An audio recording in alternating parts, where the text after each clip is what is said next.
When a wealthy man bets a quiet waitress can't play piano, he has no idea her music will silence the room and change their lives forever.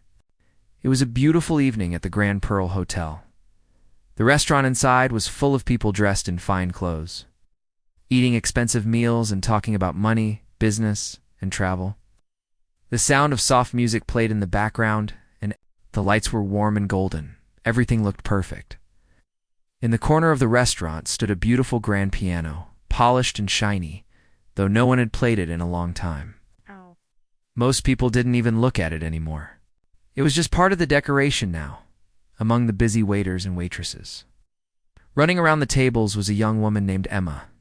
She wore the hotel's uniform black pants, a white shirt, and a small black vest. Oh.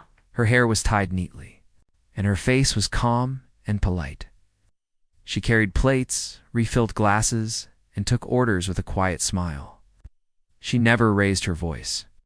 She never seemed tired, even though she had been working since morning. The other staff liked her. She was kind and helpful. But no one really knew much about her. That evening, a group of rich men arrived at the restaurant. One of them was especially loud and full of himself. His name was Leonard Banks. He was a businessman, well known in the city for his money and his rude attitude. He walked into the restaurant with his expensive suit, shiny shoes, and a gold watch that he liked to show off every few minutes. He was having dinner with 3 of his clients, trying to impress them. As always, he laughed loudly, made jokes about poor people, and acted like he was better than everyone else around him. Emma was assigned to their table. She walked up politely, greeted them, and began taking their orders. Leonard barely looked at her. When she spoke, he waved his hand like she was just a piece of furniture. He told her to hurry up and make sure the wine was cold. Emma simply nodded and went to do her job. She was used to people like Leonard. Every day she met people who thought waiters were invisible. After a while, their food arrived, and they started eating. Leonard kept talking about his trips to Italy, his new sports car, and how boring people were who worked 9-to-5 jobs. He wanted to make his clients laugh, so he tried to show off even more. That's when he looked toward the corner of the room and saw the grand piano. "Would you look at that?" he said, pointing to the piano. "What a waste. They've got that beautiful thing standing there and no one can play it." His clients turned to look. "Maybe the waitress can play it," one of them joked. Pointing at Emma, who had just come by to refill their water, Leonard laughed loudly. "Her? Play a piano?" He looked at Emma and said, loud enough for nearby tables to hear, "You ever touched one of those things, sweetheart? Or are your hands too busy carrying dirty plates?" Some of the guests looked over. Emma stopped for a second but didn't say anything. She simply smiled politely, poured the water into his glass, and turned to walk away. But Leonard wasn't done. "Tell you what," he said loudly, "let's have some fun. I'll bet 5 grand, yes. 5,000 that our lovely little waitress here can't play even a single proper song on that piano. What do you all think?" His clients chuckled awkwardly. They weren't sure if it was a joke or something serious.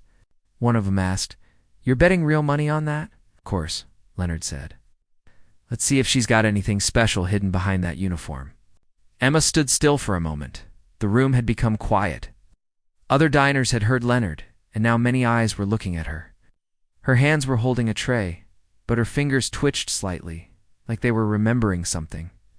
She looked at Leonard, then at the piano. Her heart beat faster, but her face remained calm. "All right," she said softly, surprising everyone. "I'll play." Leonard blinked. He had not expected her to say yes. In fact, he had hoped she would walk away in shame, but she didn't. She placed the tray carefully on a side table, wiped her hands gently on her apron, and walked over to the piano. The restaurant grew quieter. Even the kitchen staff peeked out from behind the doors. The manager stood near the counter, confused but curious. The bartender leaned forward to get a better view. It was not every day that a waitress walked over to a grand piano in the middle of dinner service. Emma pulled the bench out slowly and sat down. She looked at the keys with eyes full of memories. Her fingers hovered above them, unsure for just a second. It had been years since she had last touched a piano. Years since her dreams of becoming a concert pianist had been crushed under the weight of life. loss, and responsibility. No one knew that Emma had once been a student at one of the best music academies in the country. She had trained for years, played in competitions, and even performed in front of small crowds. Her mother had worked double shifts just to pay for her lessons. But when her mother got sick, Emma left everything to take care of her. After her mother passed away, there was no money left, no home, and no time for dreams. She started working as a waitress just to survive, but now, sitting at the piano, something inside her woke up. She took a deep breath, closed her eyes for a moment, and then began to play. The first note was soft and clear, then another, then a gentle stream of music flowed from her fingers like water from a spring. The room fell into silence, not just quiet, but complete stillness. The sound was not just beautiful, it was alive. It was deep. It was filled with something real: pain, joy, memories, and strength. Emma played a slow, emotional piece. It wasn't just a song. It was a story. Her story. Her fingers moved across the keys with grace and confidence, as if she had never stopped playing. The diners sat frozen. Some looked shocked. Some had tears in their eyes. Even the children at the tables stopped playing with their spoons and watched with wide eyes. Leonard's face changed. The smile disappeared. He sat back in his chair, stunned. He didn't say a word. None of his clients did. They were too amazed by what they were seeing. The woman they had laughed at, the woman they had ignored, was playing like a professional. No, more than that, she was playing like someone who poured her heart into every note. When the final note faded, the silence stayed for a second longer. Then the restaurant burst into applause. People clapped, some stood up, and a few even cheered. A couple at the back wiped their eyes. The manager stood frozen, mouth slightly open. Even the chef had come out, holding a spoon, staring in disbelief. Emma stood up slowly and gave a small nod. Her cheeks were a little red, but her eyes were calm. She didn't look at Leonard. She didn't say anything. She just turned, picked up her tray, and walked back to her station. Leonard sat there, his mouth slightly open, his face red. He pulled out his wallet slowly, unsure what to say. His clients didn't laugh this time. One of them whispered, "She's better than anyone I've heard live." Another nodded in agreement. The energy in the room had changed. People whispered about her, but not in a mocking way. They whispered with respect, with wonder. No one saw her as just a waitress anymore, and somewhere deep inside himself, Leonard felt something he hadn't felt in a long time. Not anger, not shame, but a quiet kind of respect. He had tried to embarrass someone he thought was below him, and instead, he had witnessed something truly special. Emma returned to work as if nothing had happened. But everything had changed. Emma's fingers rested gently on the piano keys for a few seconds, after the last note faded. The applause behind her was loud, but her heart was louder. It pounded in her chest like a drum. She had not touched a piano in years, and now suddenly she had played in front of a room full of strangers. The weight of it hit her in waves: joy, fear, pride. Sadness all mixed inside her like a storm and a sunrise at the same time. She stood up slowly and gave a small nod to the people watching. Then, without a word, she walked back to her station, like a regular waitress again. But in her heart, she was not the same girl who had walked into that restaurant shift earlier that day. Something had woken up inside her. Something she thought was gone. She picked up her tray, walked back to the kitchen, and tried to catch her breath. The other staff members stared at her in disbelief.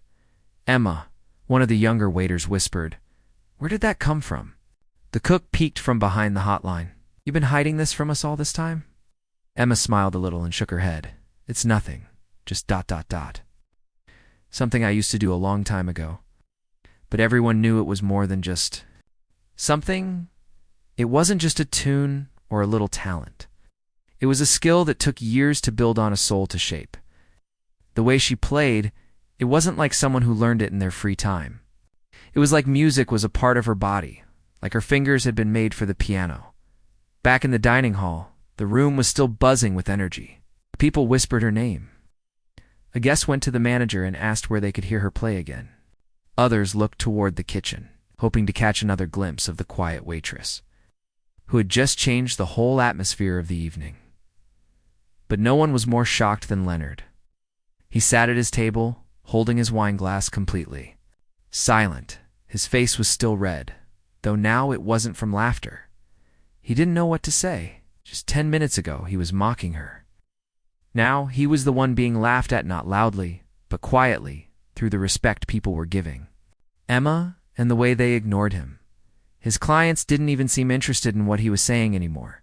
One of them looked at him and said, "Well, I guess you just lost $5,000 to the most talented person in the room." Leonard tried to laugh, but it came out forced. "Yeah, I guess I did." Another client added, "She's not just good. She's something else." You could feel the music in your chest. Leonard didn't answer. He took out his wallet and placed 5 $1,000 bills on the table. He wanted to appear calm, like it didn't matter. But deep down, it burned. He was rich, yes. He could lose that kind of money and not even feel it. But what hurt more was that he had judged someone wrongly, and the whole world saw it. Meanwhile, Emma continued working quietly. Her face showed no pride, no smugness. She served food, cleared plates, and refilled drinks like she always did. But inside, memories had begun to stir. As she walked past the piano again, she felt her hand twitch. Slightly, like her fingers wanted to touch the keys once more. Years ago, she had been a completely different person. At the age of 7, Emma had shown a strong interest in music. Her mother noticed it when she found Emma copying piano sounds using her toy keyboard. They lived in a small apartment then, and her mother barely made enough to pay the rent. But even in those hard days, her mother believed in Emma's gift. She saved money from extra shifts and finally got her daughter into a local music school. By the time Emma was 12, she was playing complex pieces, winning small competitions, and earning praise from teachers who said she had rare talent. She was accepted into a music academy on partial scholarship. Her life was filled with notes, melodies, and dreams of performing on big stages in front of huge audiences. Her fingers became fast and sharp. Her ears could catch the tiniest errors. She practiced for hours, sometimes until her hands hurt. She wanted to become someone great, but life has always had its own plan. When Emma turned 16, her mother got sick. Doctors called it a rare illness. The treatment was expensive. Too expensive. Her mother couldn't work anymore. Emma tried to balance her studies, piano, and part-time jobs. But it wasn't enough. Scholarship didn't cover everything. The rent was due. Medicines cost more than they could handle. Eventually, Emma made the hardest choice of her life. She dropped out of the academy, sold her keyboard, and started working full-time. First at a diner, then at a bookstore, and finally at the Grand Pearl Hotel restaurant. Music faded from her life. Sound of piano keys was replaced by clinking, glasses, and busy footsteps. Dreams were replaced by bills. She didn't touch a piano again for 6 long years, until tonight. Now, she cleaned a table. She couldn't stop thinking about what just happened. The way her hands remembered the notes, the way the room had gone quiet, the way she felt alive again. The manager approached her near the counter. "Emma," he said in a softer tone than usual. That was unbelievable. "Thank you," she said, trying to stay professional. "Why didn't you ever tell us?" "I didn't think it mattered." "Well," the manager said, scratching his head, "it matters now. People are asking if you're performing here regularly. Some guests even asked if you have recordings. One man offered to book a private dinner if you would play again." Emma was stunned. She had never thought of herself as a performer anymore. She was just a waitress now. That's what she told herself. That's what life had told her. But maybe, just maybe, life wasn't done with her yet. Back at Leonard's table, something unusual was happening. One of his clients stood up and walked over to Emma. He was a middle-aged man with glasses and a calm voice. "Excuse me," he said. "Miss Emma, is it?" She nodded. "My name is Richard Lane. I work." In the music industry, producer, talent scout, all that. That performance you gave, it was more than impressive. It was honest. It was powerful. Have you thought about playing professionally again? Emma blinked. I haven't. Not in a long time. He handed her a card. I know this is sudden, and you probably weren't expecting this. But if you're open to it, I'd like to meet for coffee sometime this week. Just to talk. Emma took the card slowly. Her hands trembled a little. She looked at the name. It was real. She had heard that name before. Years ago on the back of a CD cover. He was not a small-time producer. He was the real deal. I'll think about it, she said softly. Please do, he said, smiling warmly. You're a rare talent, Emma. Don't let the world miss it. As he walked back to his table, Leonard looked up and saw the business card in Emma's hand. For the first time in his life, he realized that all the money in his wallet couldn't buy what she had just earned with nothing but her fingers and her soul. The rest of the evening passed like a dream. Emma finished her shift, said goodbye to the other staff, and walked out into the night. The air felt different, lighter, brighter. She sat at a bench near the bus stop and looked up at the stars. In her pocket was the card, in her heart was the music. And in her mind, for the first time in many years, was the feeling that maybe, just maybe, her story wasn't over yet. It was only just beginning. The sound of Emma's music stayed in the air long after she had finished playing. People went back to their meals, but they weren't the same. Something had changed. There was a new kind of energy in the restaurant, a mix of surprise, wonder, and quiet respect. Guests who didn't even know her name now looked at her with admiration. They whispered to each other and pointed at her gently as she walked past. A child at one table even clapped for her again when she came near. Emma felt all of it, but she didn't let it change how she moved. She still wore the same uniform, carried the same tray, and spoke in the same polite tone. But deep inside, something had awakened. A small flame, hidden for years under fear and responsibility, had begun to burn again. Near the front of the restaurant, a couple stood up and walked toward the manager. They were in their 60s, dressed simply, but with quiet elegance. Man wore a dark blazer, and the woman a pearl necklace. They asked the manager softly, "Can we speak with the young lady who played the piano?" The manager smiled. "You mean Emma?" "Of course." He walked over to her and whispered, "There's a couple who want to talk to you. They said they were very moved by your playing." Emma nodded and wiped her hands before approaching them. She was nervous again, unsure of what to say. The woman took her hand gently. "My husband and I wanted to thank you," she said. "That song, it reminded us of our daughter. She used to play the same piece before she passed away 2 years ago." Emma's heart sank. "I'm so sorry," she said softly. "You brought her back to us, just for a moment," the man said with tears in his eyes. "You have a gift. Don't let it go to waste." Emma nodded, unable to speak for a second. Their words touched her more deeply than they could know. Across the restaurant, more people had begun to ask about her. Some wanted to know her name. Others were asking if she had any social media or recordings. A few even asked if she would be playing again the next night. The quiet waitress, who once moved unnoticed through the room, was now the most talked-about person there. Back at Leonard's table, the mood had shifted completely. Leonard no longer sat with his usual pride. His clients were talking, but not. To him, they were talking about Emma. One of them had pulled out his phone and was watching a video he had just recorded of her performance. Another was texting a friend, writing, "Waitress at Grand Pearl just blew everyone away with the piano. You have to see this." Leonard sipped his wine slowly. He had been rich for a long time. He had seen famous people, fast cars, expensive jewelry, private parties. But in just 10 minutes, a woman with no money, no stage, and no spotlight had stolen the attention of the entire room. It wasn't because of looks or charm. It was because of something real. And now, no one cared about Leonard's stories. No one laughed at his jokes. Even his beta joke at first had made him look small. He tried to save face. He said with a forced chuckle, "I guess I helped her, didn't I? Gave her a chance to shine. Maybe I should take credit for discovering her." One of the clients looked at him coldly. "You tried to embarrass her." Leonard frowned. "It was just a joke." The man shook his head. "She didn't play too. Impress anyone? She played because it's in her. That's what made it beautiful."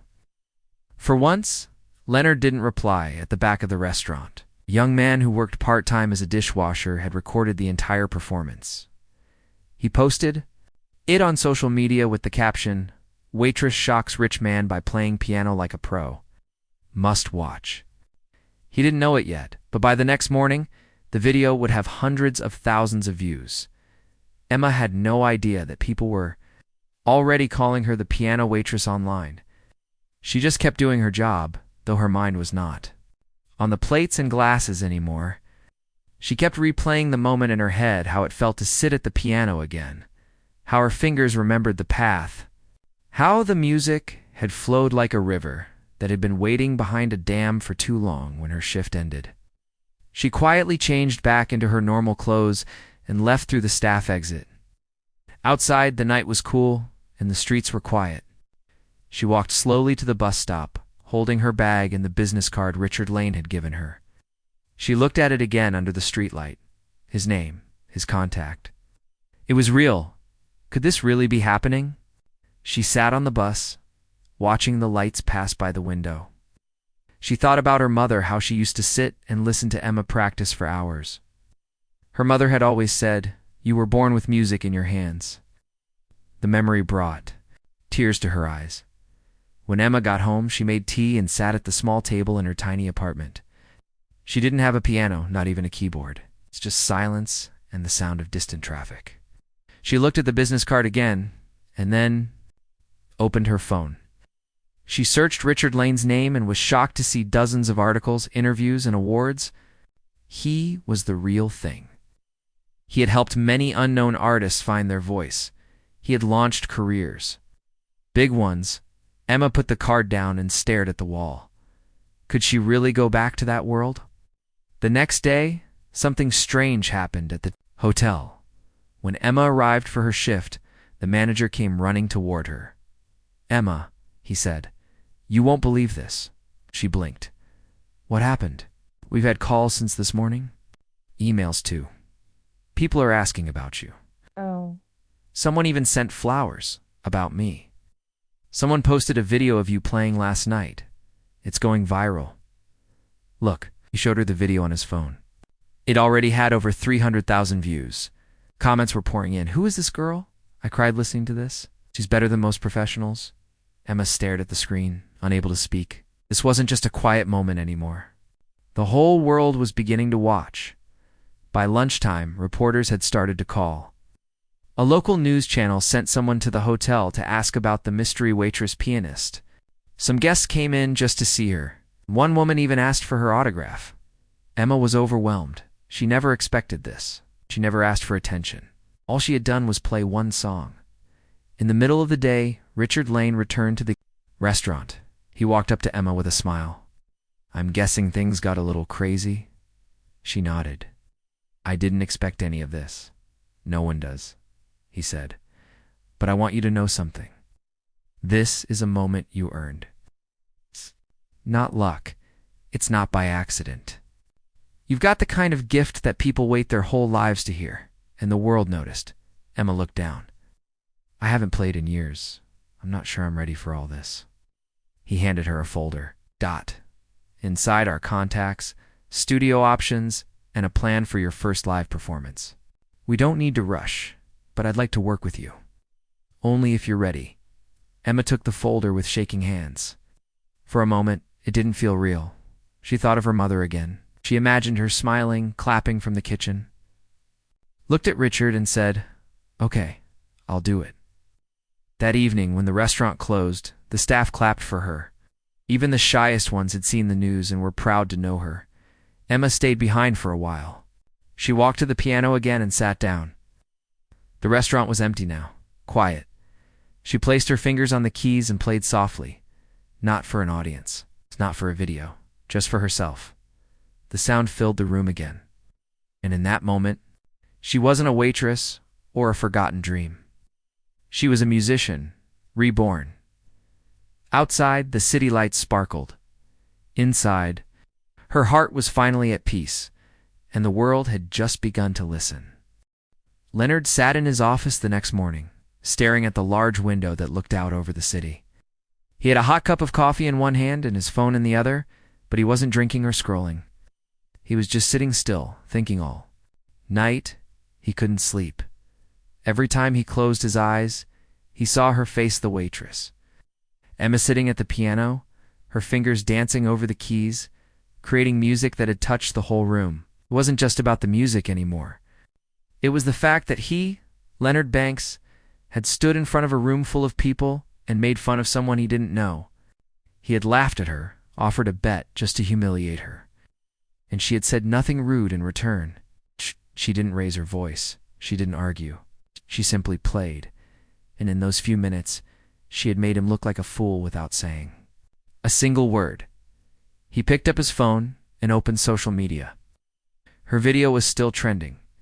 People had stitched it into reaction videos. Musicians were commenting on her skill. And celebrities were sharing it with captions like, "This is what true talent looks like." Everywhere he looked, there she was, Vima, the piano waitress, now becoming a symbol of hidden talent and quiet strength. He saw a clip of the moment she started playing, and in the background, you could even hear his voice from earlier, mocking her. That part was also going viral. Some users had written, "Look at this rich guy trying to bring her down. Must feel so stupid now. He bet against a queen. Had lost everything except his pride, I guess." People like him remind us how blind arrogance can be. Leonard felt heat in his chest. Not anger, but shame. Kind he hadn't felt in years. He had made fun of a woman who turned out to be 10 times more talented than he ever would be. He had tried to embarrass her in front of an audience. Instead, she showed the world who she really was. And now, he was the joke. He put down his phone and rubbed his face. He wasn't used to feeling like this. Normally he was in control. In meetings, on the golf course, at dinners, he was the one people listened to. But Emma had flipped the story without even trying. The knock at his door startled him. "Come in," he said. It was Maria, his personal assistant. She walked in with her tablet. "Do you have interviews today? CNBC at noon?" "Then the investor meeting?" "At 3, and she hesitated." "What is it? You want me to respond to the emails about the video?" Leonard blinked. "What emails?" Maria showed him the screen. Dozens of people had reached out to him, journalists, podcast hosts, even a few people from the entertainment industry asking for his side of the story. Some were mocking him. Others were politely curious. One email simply said, "Have you apologized to her yet?" Leonard leaned back in his chair. "No, don't reply to any of them yet." Maria nodded and left the room. He sat in silence again, thinking meanwhile. At the hotel, Emma's world was changing fast. She was no longer just a waitress. Guests came in just to see her. Some asked her to play again. Others just wanted to take photos with her. Even the hotel's owner came down personally and asked if she would consider performing once a week at the restaurant, saying they would double her pay. But Emma's heart was torn. She loved the piano. She loved playing. But all this attention, it felt strange. It was fast, loud, and a little scary. Luckily, Richard Lane was helping her. He was calm, kind, and experienced. He sat down with her at a quiet cafe later that day. "I know this feels like too much," he said, "and I understand. Fame is never gentle. But you don't have to do everything at once. Just take one step. One small step." Emma stirred her coffee slowly. "I'm not used to people knowing my name." "That's okay," he said. "You're not doing this for them. You're doing it for yourself. For your music. That's what they loved. Not because it was perfect, but because it was real." She nodded. That helped. He placed a folder on the table again. "There's an offer here. A small concert. A charity show, actually. Just a 20-minute set. No cameras. No interviews. Just music. Think of it as your first step back." Emma looked at the papers inside. It wasn't a big event, maybe 100 people, but it was a start. "I'll do it," she said softly. That night, she went home and sat. at her kitchen table, staring at the page. Her eyes were tired, but her heart felt warm. The dream she thought was dead was quietly waking up again. Across the city, Leonard sat in a different kind of silence. He turned off his phone, closed his laptop, and thought about what he had seen in Emma. He knew he couldn't fix what he said, but maybe he could at least be honest with himself. The next day, he walked into the Grand Pearl Hotel alone.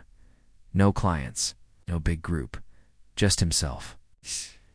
When he entered the restaurant, people stared. A few even whispered. Everyone had seen the video. Everyone knew what had happened. Emma was near the bar, organizing glasses. When she looked up and saw him, her face didn't change. No fear, no anger, just quiet eyes. Leonard walked slowly to her. "Emma," he said. "Do you have a moment?" She nodded. "I came here to say something. Not for show. Not because anyone told me to. I'm saying it because I need to." She waited, watching him. "I'm sorry," he said. "What I did that night was wrong. I judged you, mocked you, and tried to humiliate you for no reason. You didn't deserve that. You were working, doing your job with respect and dignity, and I treated you like a joke." Emma remained silent. She looked him in the eye. "I lost $5,000 that night," Leonard continued. "But that wasn't the real loss. The real loss was my pride, my decency, and I deserved it." Emma finally spoke. "You were cruel," she said softly, but clearly, "but I'm glad I played. Not to prove you wrong, but to remind myself who I am." Leonard nodded. He reminded all of us. He reached into his pocket and handed her a folded note. "This is for the charity concert I heard you're doing. A donation. Quiet and private, no name on it." Emma took it and nodded. "Double quotes, thank you," she said. He turned to leave, then paused. "I hope you play everywhere, Emma. The world needs your music." She watched him walk away. For the first time, she didn't feel small around him. She felt strong. Later that week, the small charity concert took place at a quiet hall downtown. The lights were soft, the chairs simple. Just a small crowd, sitting in silence, waiting. Emma stepped onto the stage. Her dress was modest, her hair tied back. She looked nervous but calm. She sat at the piano. Her fingers touched the keys, and once again, the music began. It filled the room like light. Every note told a story, not of perfection, but of pain, healing, and hope. The audience didn't move. Some closed their eyes. Some wiped away tears. Richard stood at the back, arms folded, smiling. When she finished, the crowd didn't cheer loudly. They stood quietly and clapped not, like they were clapping for a star, but for someone who had touched their hearts. Emma stood, bowed slightly, and smiled. And in that moment, she finally felt what she had forgotten for so many years, not fame, not praise. After the charity concert, Emma sat alone in the empty hall. The lights were dim now, the crowd had left, the chairs were empty, and the sound of clapping had faded into silence. But the music still lived inside her. It echoed in her mind like a soft, peaceful wave. She gently touched the piano keys again. Even though the performance was over, she wasn't playing anymore, just feeling the keys under her fingertips, like greeting an old friend again after many years. For the first time in a long time, she wasn't thinking about tips, bills, or the long walk home. She wasn't worried about the next shift or what people thought of her. All that mattered was that she had played. She had played not just for the crowd, but for herself. That quiet girl who had once dreamed of big stages had found her voice. Again, and this time, she wasn't letting go of it. Richard Lane walked up behind her and sat in the front row. "You did it," he said softly. Emma looked up and smiled. Well? "But it was," he replied. Every single second of it. He sat in silence for a few minutes, listening to nothing but the soft hum of the room. Then, Richard leaned forward. "You're ready?" Emma nodded slowly. "I think I am." In the next few weeks, her life changed more than she could have imagined. After the charity concert, a video clip from the performance was posted online by someone in the audience. That video, just like the first one from the restaurant, went viral. But this time it didn't just stay on phones and social media. This time it reached the world of real music. Classical pianists, jazz musicians, music teachers, and even music producers from across the country started talking about her. Within 2 days, Emma was invited to appear on a popular morning TV show. At first she wasn't sure. She was nervous about cameras, interviews, and attention. But Richard reminded her, "You don't have to perform for fame. Just play from your heart like you always do." She agreed. On the morning of the show, Emma sat backstage in a small makeup room. Her hands were cold. Her heart beat fast. They didn't like bright lights or cameras, and she didn't like talking about herself. But she had learned something important in these last few weeks. Courage doesn't mean you're not scared. It means you move forward even when you are. When it was her turn, she walked out onto the stage, greeted by the hosts, and sat at the grand piano set up just for her. She closed her eyes and breathed in, then she played. The music filled the studio. Everyone was quiet, even the hosts, who were usually chatting and smiling, sat still, completely taken by the soft beauty of her performance. Viewers at home watched from their couches, many of them wiping tears from their eyes. By the end of the song, Emma looked up and saw the entire room standing and clapping. She smiled, but it wasn't a smile of pride. It was a smile of peace. After the show, offers started pouring in. Concerts, radio interviews, even a small music documentary crew wanted to follow her story.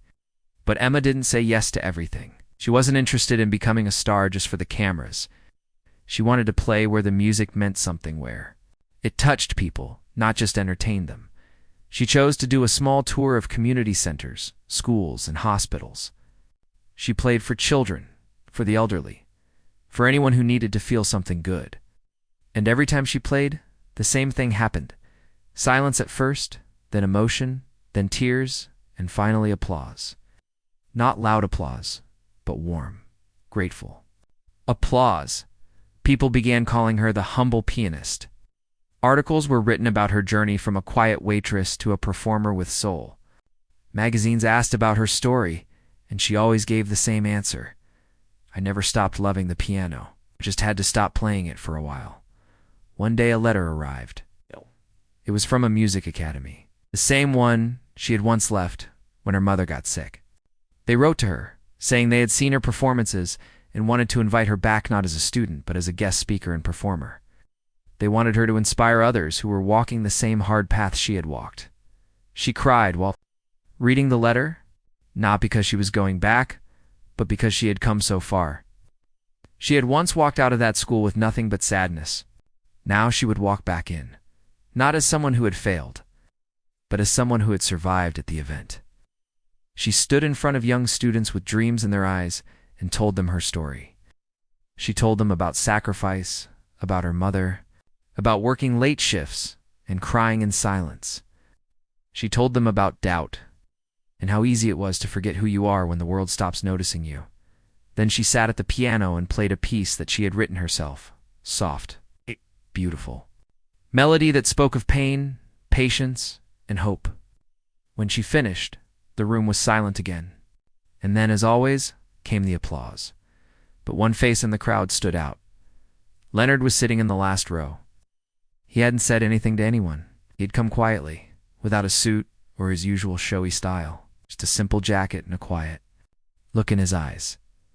After the performance, he waited until most of the crowd had left. Then he approached her slowly. Emma saw him and gave a small nod. "I just wanted to say," he began, "you were amazing. And I don't just mean the music." Emma smiled. "Thank you. I watched your interview," he continued. "And the school concert and the hospital show, all of them. I don't think I ever thanked you for teaching me something that—" Night, Emma raised an eyebrow gently. Leonard looked down. "You didn't humiliate me with anger or pride. You let your talent speak for itself. And I think that's more powerful than anything money can buy." Emma nodded. "I'm glad you were there that night." "So am I," he said. He reached into his jacket and took out a small black case. "I don't know if this means much, but I had this made for you." Emma opened it and found a silver pendant shaped like a piano key. On the back it was engraved, "Let your music speak louder than the world." She looked at it, touched it gently, then looked up. "Thank you. That means a lot." From that day, Leonard changed too. He began to support music schools with quiet donations. He never again laughed at someone based on their clothes or job. Whenever someone asked why he had become so humble, he would only smile and say, "I once lost a bad end. It changed my life." As for Emma, she continued to rise not as a celebrity, but as a true artist. She released an album of original music titled "In Silence, I Remember," which became a favorite for people who wanted peace in a noisy world. She started a small music foundation under her mother's name to help kids who couldn't afford music lessons. The foundation gave away pianos to schools and helped young musicians follow their dreams. Emma moved into a better apartment, bought her first grand piano, and hung her mother's photo right above it. Every morning, she would play a small tune for her before breakfast, and every time she performed on big stages or small halls, she played with the same heart that once sat quietly in a restaurant corner, waiting for a bet to be over. But now, the world waited for her music, and she gave it freely, not for fame, not for money, but because music was her voice, her truth, her way of reminding people that greatness doesn't always shout. Sometimes it waits. Sometimes it wears a uniform. Sometimes it's a waitress in a hotel. But when it finally speaks, the whole world listens.